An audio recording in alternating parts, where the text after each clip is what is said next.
My name is Lily, and this is the story of how I was punished, not for my own mistake, but for my father's. I was only 16 years old when the police came to our house. It was very early in the morning. I was still sleeping when I heard loud knocks on the door. My mother ran to open it. Two police officers were standing outside. They asked my father to come with them. I did not understand anything. I held my father's hand and said, "Papa, where are you going?" He looked at me with wet eyes and said softly, "Just for a few days, my little girl."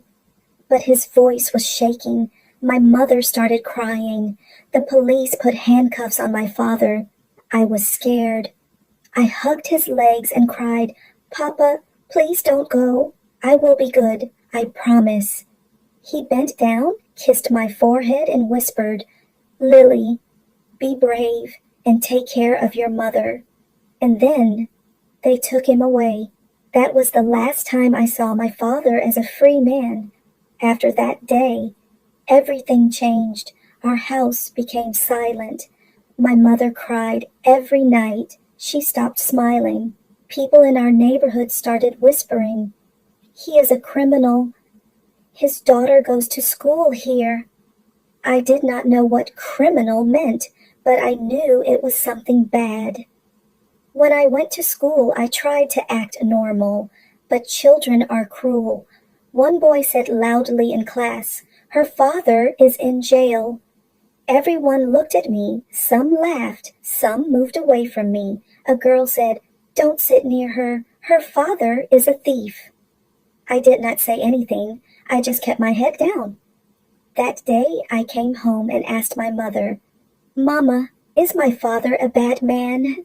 She hugged me tightly and cried, "No, my child, your father is innocent."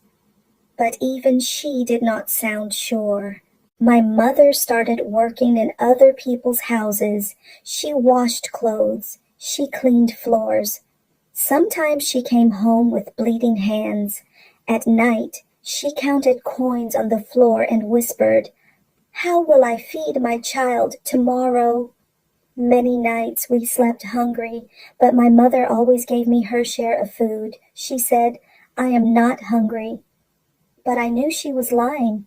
After 6 months, my mother took me to see my father in jail. The jail was a dark, cold place. There were big iron gates. I was very scared.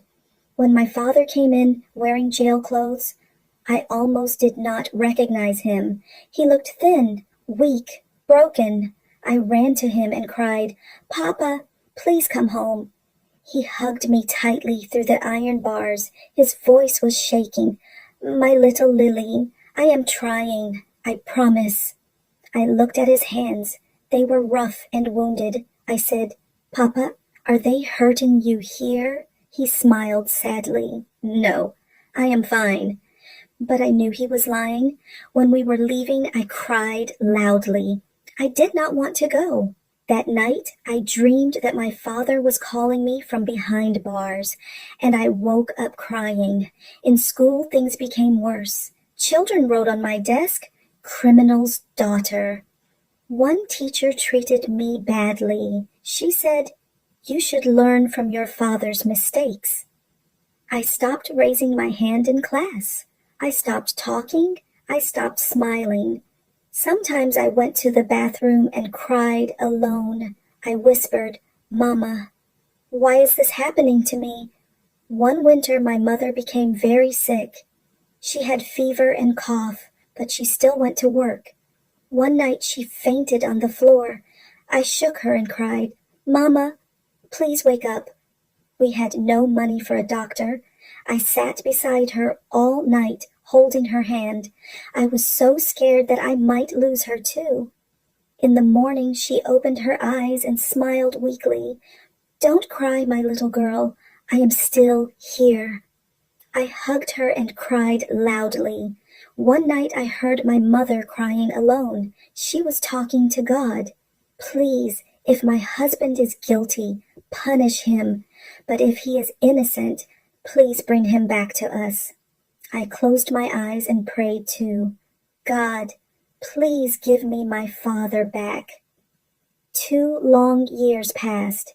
Every month we went to the jail. Every month my father looked more tired. One day when we were leaving, he said to me, Lily, if I never come back, promise me you will study well and live a good life. I cried and said, No, Papa, you will come back. You have to. But in my heart, I was afraid. One day something changed. A lawyer came to our house. He said, We found the real criminal. Your husband was falsely accused. My mother fell on the floor crying. I did not understand much. I only asked, Does that mean my father will come home? The lawyer smiled. Yes, my child, very soon. That night I could not sleep. I kept counting hours. 3 months later, we went to the jail again. This time the gate opened, and my father came out without handcuffs. I ran to him and cried, Papa, Papa, you are free. He hugged me and my mother. All 3 of us cried together. He said, I am sorry. I made you suffer. I said, It was not your fault, Papa. After he came home, life slowly became better, but the pain never left me. Even today, when I hear police sirens, my heart starts beating fast. And now, when I look back, I understand one thing. I was not punished by law. I was punished by life for a crime I never committed. Moral: children should never pay for their parents' mistakes. Never judge a child by the sins of their family. If this story touched your heart, like this video and subscribe for more emotional stories. See you in the next story.